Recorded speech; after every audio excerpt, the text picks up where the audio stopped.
अखिल भारतीय अनुसूचित जाति समन्वय समिति के बैनर तले राजभवन के समक्ष आज धरना प्रदर्शन किया गया है। अनुसूचित जाति आयोग गठन, आरक्षण बहाली और प्रतिनिधित्व सुनिश्चित करने की मांग के अलावा अन्य कई मांगों को लेकर अपनी आवाज बुलंद की गई है। इस दौरान प्रदर्शनकारियों ने कहा है कि आजादी का 78वां वर्ष हो रहा है, इसके बावजूद एसएससी समुदाय आर्थिक, सामाजिक और शैक्षणिक रूप से पिछड़ा हुआ है। प्रदर्शन में शामिल होने पहुंचे भाजपा नेता अमर बावरी ने कहा कि 50 लाख से ज्यादा की आबादी के बावजूद भी अनुसूचित जाति को उनका अधिकार नहीं मिल पा रहा है। वहीं पूर्व मंत्री रामचंद्र साहिस ने कहा कि जेपीएससी, जेएसएससी जैसे आयोग में भी अनुसूचित जाति को भागीदारी मिलनी चाहिए। वहीं सिमरिया विधायक उज्जवल दास ने कहा कि हम राज्य सरकार से मांग करते हैं कि अनुसूचित जाति की समस्याओं पर ध्यान दे और अनुसूचित जाति आयोग का भी गठन करे। कांके के पूर्व विधायक समरी लाल ने भी अपनी बातें रखी है।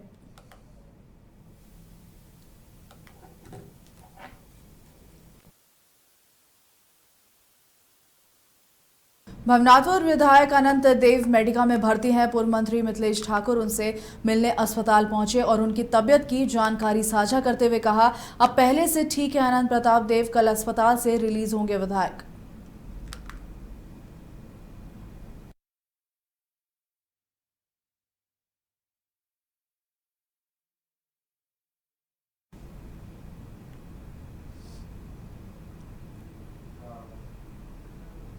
नमस्कार, आप देख रहे हैं न्यूज बाइस्कोप। मैं हूं आपके साथ रोमिता रीनू।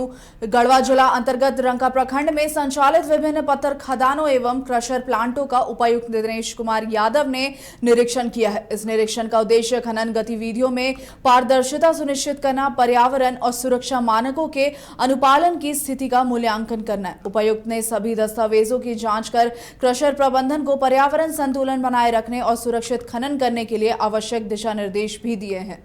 कोडरमा और झुमरी तिलैया में मूसलाधार बारिश से सड़कों पर घुटनों तक पानी भर गया है। झंडा चौक से लेकर महाराणा प्रताप चौक तक जल जमाव की स्थिति गंभीर है। नालों की सफाई का दावा करने वाली नगर परिषद अब सवालों के घेरे में है। वहीं बिष्णुपुर रोड में तो गंदा पानी लोगों के घरों तक घुस चुका है। लोगों को जहरीले मच्छरों और सांप बिच्छुओं का भी डर सता रहा है। स्थानीय लोगों ने नगर परिषद पर नाराजगी जाहिर करते हुए कहा है कि हमारी किस्मत में अब सिर्फ कीचड़ और गंदा पानी रह गया है। बोकारो के माराफारी थाना क्षेत्र के बांसगोड़ा में देर रात जुए के अड्डे पर 4 नकाबपोश हथियारबंद अपराधियों ने हमला कर दिया। उन्होंने पहले जुआ खेल रहे लोगों को लूटपाट के बाद कमरे में बंद किया। वहीं मंटू दास नाम के व्यक्ति ने जब विरोध किया तो उसे गोली मार दी गई, जिससे उसकी मौत मौके पर ही हो गई। वारदात को अंजाम देने के बाद अपराधी बाइक से फरार हो गए। सूचना मिलते ही पुलिस मौके पर पहुंची और शव को बीजीएच के मोर्चरी में भेज दिया गया है। परिजनों का रो रो कर बुरा हाल है। डीएसपी अनिमेश कुमार ने बताया है कि मामले की जांच जारी है और अपराधियों को जल्द गिरफ्तार किया जाएगा। पुलिस ने कहा है कि क्षेत्र में जुए के अड्डे पर लगातार कार्रवाई की जा रही है।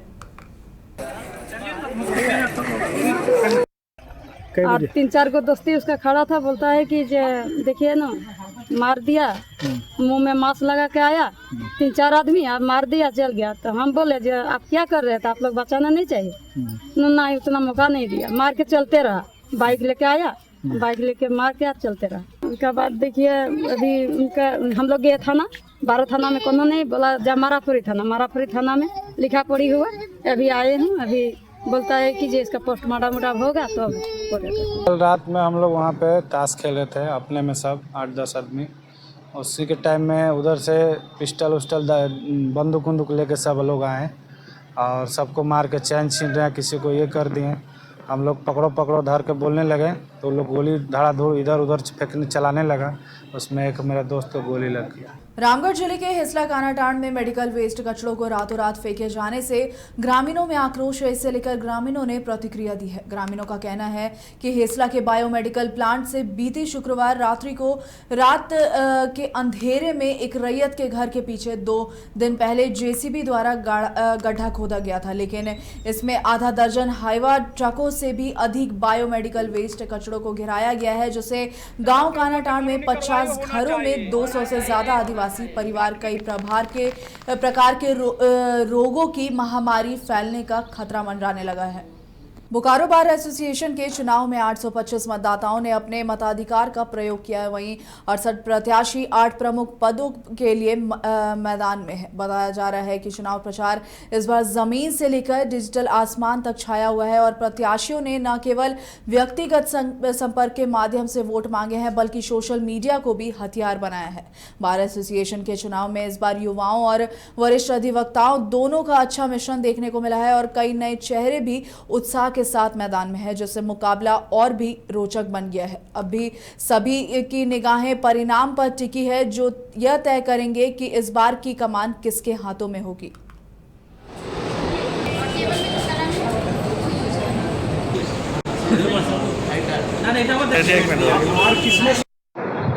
नॉमिनेशन किए हैं, खड़े हैं, स्क्रूटनी वगैरह सब कुछ होने के बाद 68 सदस्य बचे हुए हैं जो विभिन्न पोस्ट के लिए खड़े हैं। अभी नामांकन हुआ था। आज सुबह 9 बजे से यहाँ वोटिंग शुरू चल रही है और अभी तक हमको लगता है कि 30% to 40% पोलिंग हो चुकी है। कुल सभी पदों पर मिलाकर 68 प्रत्याशी हैं और मैं अध्यक्ष पद पर फाइल किया हूं। उसमें कुल 6 मेंबर हैं जो खड़ा हुए हैं, ठीक है।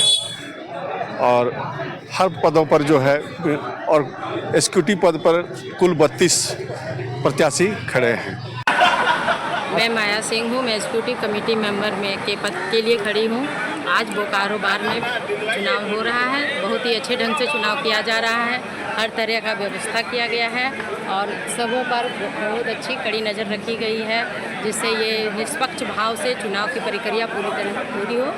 शांतिपूर्ण तरीके से चुनाव हो रहा है। आज बोकारो जिला अधिवक्ता संघ का चुनाव 2 वर्षों पर होता है और ये अभी ड्यू था, उसी को लेकर आज चुनाव हो रहे हैं। 825 मतदाता आज अपने मतों का प्रयोग करेंगे और इसमें 16 पदों के लिए आज चुनाव होना है और 825 मतदाता हमारे हैं जो इस बार वोटर लिस्ट में हैं, जो अपना पशुपालन और सहकारिता विभाग के तहत सारठ प्रखंड मुख्यालय परिसर में विधायक उदय शंकर सिंह उर्फ चुन्ना सिंह ने सारठ विधानसभा क्षेत्र के 42 किसानों के बीच पंप सेट का वितरण किया है। इस अवसर पर विधायक ने कहा कि झारखंड की हेमंत सरकार द्वारा किसानों को खेती के लिए हर सुविधा उपलब्ध कराने के लिए ठोस कदम उठाया जा रहा है ताकि किसान आत्मनिर्भर हो सके। इस मौके पर बड़ी संख्या में किसान मौजूद थे।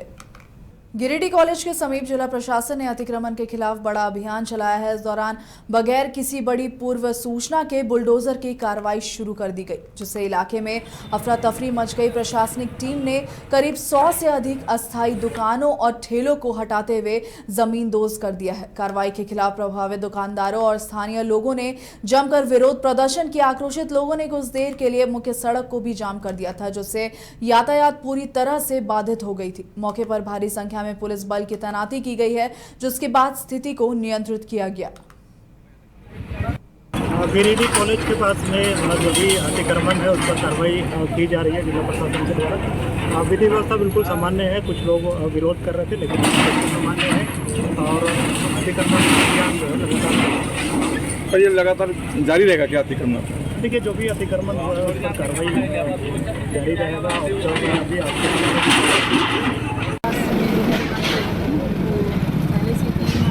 किया गया है अतिक्रमण का जो कॉलेज द्वारा अतिक्रमण किया गया है और दुकानों में सभी दुकानों में नशीले पदार्थ भी पाए गए हैं। इसलिए हमारा हटाना बहुत ही आवश्यक है। बच्चों के सामने दुकान लगाए और देवघर के सारठ विधानसभा क्षेत्र में लघु सिंचाई विभाग द्वारा बनाए गए चेक डैम का गार्ड वॉल पहली बारिश में ही बह गया। आपको बता दें, इसके कारण किसानों की धान की फसल को नुकसान पहुंचा है। वहीं गार्ड वॉल ध्वस्त होने के बाद तकरीबन 2 एकड़ धान लगा हुआ खेत भी बह कर ले जाने से किसानों में विभाग के प्रति आक्रोश देखा जा रहा है। बोकारो के चास थाना क्षेत्र के बाईपास रोड स्थित आस्था ज्वेलर्स में हुई 1.5 करोड़ रुपए की लूट का पुलिस ने खुलासा कर दिया है। एसआईटी की विशेष टीम ने त्वरित कार्रवाई करते हुए 11 आरोपियों को गिरफ्तार कर लूट किए गए सोना चांदी के जेवर, नकदी, वाहन और हथियार के साथ बरामद किया है। आपको बता दें, थाना प्रभारी सुषमा कुमारी के नेतृत्व में छापेमारी दल की सहित तकनीकी टीम के सदस्य शामिल थे। वहीं पुलिस ने कहा कि लूटकांड में शामिल बाकी अपराधियों की भी तलाश जारी है।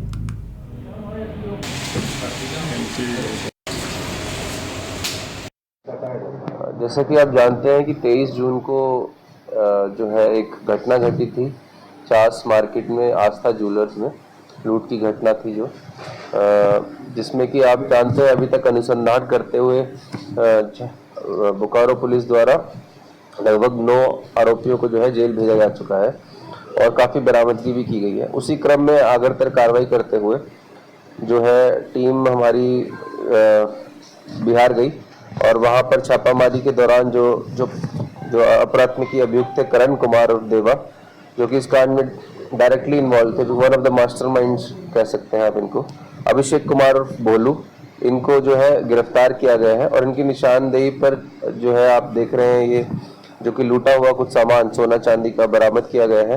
साथ ही करण कुमार के निशानदेही पर एक सौरभ कुमार नामक व्यक्ति जिनकी एक दुकान है वहीं पर ज्वेलरी की, वहीं से 2 देसी पिस्टल, 3 मैगजीन, 6 जिंदा कारतूस 7.65 mm की उसको बरामद किया गया है, जिसके एवज में करताहा थाना जो कि वैशाली जिला में पड़ेगा वहाँ कांड रजिस्टर किया गया है और जो सौरभ कुमार है जिसके यहाँ से बरामद किया गया था उसको जो है गिरफ्तार करके न्यायिक अभिरक्षा में अग्रसारित किया गया है।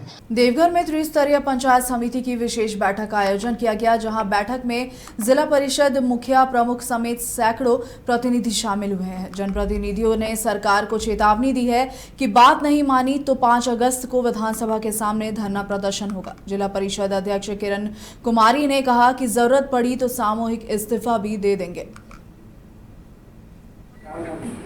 आज हम लोग त्रिस्तरीय पंचायत प्रतिनिधियों के साथ एक बैठक किए हैं, जिसे प्रदेश त्रिस्तरीय पंचायत समिति की सभी की सहमति के साथ इस बैठक का आयोजन किया जा रहा है कि हम लोगों को 5 अगस्त को विधानसभा के समक्ष धरना प्रदर्शन करना है। चूंकि हमारा पंद्रहवीं की राशि की जो पैसा मिलती थी वो हम लोगों को 2 वर्षों से नहीं दिया जा रहा है और जो हमारा 29 विभाग में 14 अधिकार भी दिया गया था उसको भी छीन लिया गया है। धनबाद जिला के थोकसोन कारोबारी के कार्यालय में जीएसटी की टीम ने दबिश दी है। बैंक मोड़ स्थित शांति भवन में साकेत भवानिया के कार्यालय में जीएसटी की टीम पहुंची। जीएसटी की टीम जांच पड़ताल कर रही है। जानकारी के अनुसार साकेत भवानिया सोना का थोक कारोबारी है जो धनबाद के अधिकांश स्वर्ण व्यवसायी को ज्वेलरी की सप्लाई करता है। वित्तीय लेन देन से ये मामला जुड़ा है। हालांकि जीएसटी अधिकारी कुछ भी बताने से परहेज कर रहे हैं।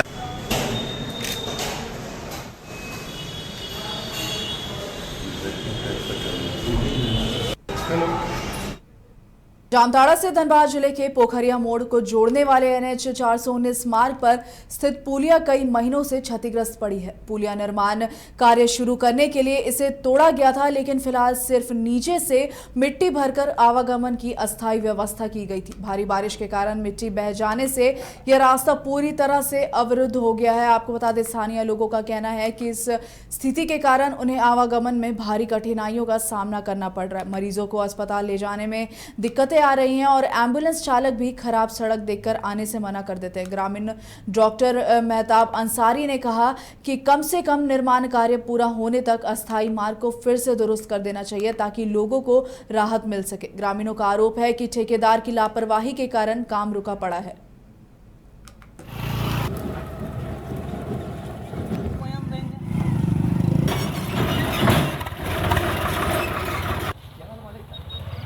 IIT ISM धनबाद अपना शताब्दी वर्ष मना रहा है। इस अवसर पर इंफ्रास्ट्रक्चर और कैंपस ब्यूटिफिकेशन के प्रयासों के तहत आज chairperson board of governance professor Premvrat और निदेशक प्रोफेसर सुकुमार मिश्रा के द्वारा किया गया है। पार्क को स्टूडेंट्स, फैकल्टी और रेसिडेंट्स के लिए एक ओपन और आपको बता दें एक्टिव स्पेस के रूप में डेवलप किया गया है। इसमें बच्चों के खेलने का एरिया, ओपन जिम, पेड़ों के साथ बैठने की व्यवस्था, boundary wall, lighting pole, bollard lights और एक अट्रैक्टिव आपको बता दें एंट्रेंस गेट बनाया गया है। धनबाद पहुंचे प्रोफेसर प्रेमव्रत BCCL के मुनि जी अंडरग्राउंड माइंस गए और कोयला उत्पादन के लिए वैज्ञानिक विधि देखी, इसकी तारीफ की और इसमें और भी वैज्ञानिक तरीके से कार्य करने की बात कही है। कल कन्वोकेशन हुआ, आज सेंटिनरी पार्क का उद्घाटन हुआ और एनवायरनमेंट के लिए बहुत अच्छा, बच्चों में बहुत भारी उत्साह था पेड़ लगाते हुए ये तो मैं डायरेक्टर साहब को बधाई देता हूँ कि बहुत अच्छी इनिशिएटिव ले रहे हैं, बहुत अच्छा। ओपन पार्क है सबके ये बिल्कुल सबके लिए। हाँ। इसके अलावा आज आप वो अनुभव बहुत कमाल का था। मैं पहली बार इतने नीचे किसी माइन में गया तो माइनिंग प्रोफेशन के लिए मेरी जो श्रद्धा है कई गुना बढ़ गई। विषम परिस्थिति में जो 500 मीटर नीचे काम कर रहे हैं, आपको देख के कि हम लोगों को जितना उनको सम्मान देना चाहिए उतना शायद नहीं दे पा रहे हैं। जिस तरह क्योंकि कंप्यूटर वाले जो उनकी तनख्वाह जरूर है, कंप्यूटर में लगते हैं फटाफट, और कोडिंग में वो करोड़ की, तो माइनिंग में कोई रुचि लेता नहीं है। माइनिंग एक संपदा है, तो जो नीचे काम करने की परिस्थिति में जो लोग काम कर रहे हैं, जो रिस्क इन्वॉल्व है, वो देखिए। मैं टेक्नोलॉजी में और क्या नहीं, टेक्नोलॉजी में माइनिंग में तो देखिए टेक्नोलॉजी में बहुत फर्क पड़ा है। उसी टेक्नोलॉजी के कारण आप सीधे नीचे पहुंच गए। अगर मैनुअल सिस्टम होता तो बहुत दिक्कत होती, और उसी टेक्नोलॉजी का कारण है कि हम लोग नीचे घूम के आ भी गए। नहीं तो अगर मैनुअल होता तो पूरा दिन लग जाता आने जाने में। प्लस उसमें सेफ्टी सिक्योरिटी स्टैंडर्ड्स भी बहुत बड़े हैं। रामगढ़ के गुजू डीएवी पब्लिक स्कूल के प्रिंसिपल ने एसडीओ को जेब्रा क्रॉसिंग की मांग को लेकर आवेदन दिया है। स्कूल में 1800 बच्चे पढ़ते हैं और छुट्टी के समय रोड क्रॉस करना बच्चों के लिए खतरे से खाली नहीं होता है। कई बार मांग करने के बाद भी अब तक कोई कार्रवाई नहीं हुई है। वहीं प्रिंसिपल ने आशंका जताई है कि अगर जल्द जेब्रा क्रॉसिंग नहीं बनी तो कोई बड़ी दुर्घटना हो सकती है। आरा कांटा डीएवी पब्लिक स्कूल के सामने मौजूद हूँ और यहाँ मैं आपको बताना चाहूँगा कि यहाँ लगभग 1800 बच्चे पढ़ते हैं। 1800 बच्चे जब पढ़ते हैं तो आप ये अंदाजा लगाया जा सकता है कि ये जो आपको मैं रोड बताना चाहूँगा कि देखिए कि इस तरीके से यहाँ पे कितना रफ्तार में गाड़ियाँ आती जाती हैं। और फिर मैं आपको ये भी दिखाऊंगा कि देखिए इस तरीके से छोटे छोटे बच्चे हैं जो रोड क्रॉसिंग करते हैं, और रोड क्रॉसिंग करने के दौरान देखिए इनको कितनी सावधानियां बरतने की जरूरत है।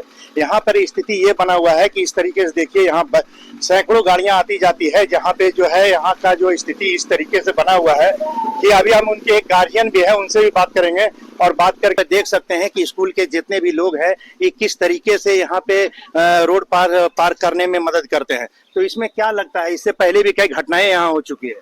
बिल्कुल, यहाँ पे जो है ये रास्ता काफी यहाँ पे स्पीड रहता है।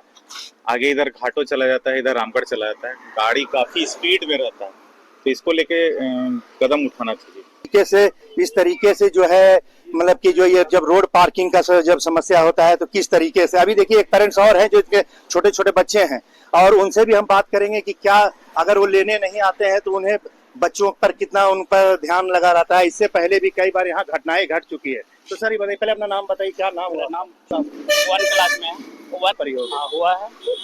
तो क्या लगता है कि यहाँ जेब्रा क्रॉसिंग होना चाहिए, बैरिकेडिंग होना चाहिए? जिला प्रशासन से क्या मांग करते हैं आप? ये गार्जियन है, क्या मांग करना चाहते हैं? जेब्रा क्रॉसिंग होना चाहिए, एकदम होना चाहिए, बच्चे लोग को सुरक्षित होना चाहिए।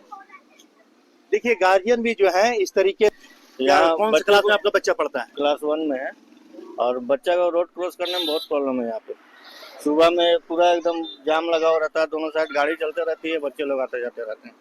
तो क्या यहाँ जेब्रा क्रॉसिंग होना चाहिए? जिला प्रशासन से आप क्या मांग करते हैं? जिला प्रशासन से यही मांग है कि वो यहाँ पे एक व्यवस्था बनाए जिससे बच्चे लोग को रोड क्रॉस करने में दिक्कत ना हो। एक जेब्रा क्रॉसिंग यहाँ पे बहुत जरूरी है देना।